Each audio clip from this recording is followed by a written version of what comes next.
Dumela abuti bitso la o mang? Nna ka bitso ke Kamohelo. Kamohelo mang? Phatshwane. Wa o kae? A Motimposo. Monna ke o fumana mona ikono futsi mona.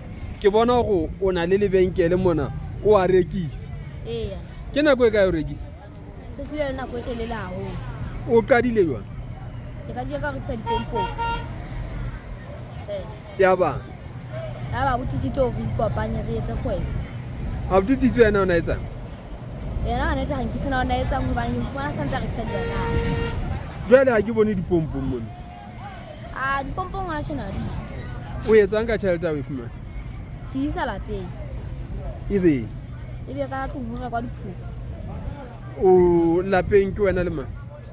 Ke nkgono wa ka le ngwaneso. Jwale ha o fumane tjhelete o thusa lapa leno? Ke a o lebohela he monna. Ke a leboha. A se mo.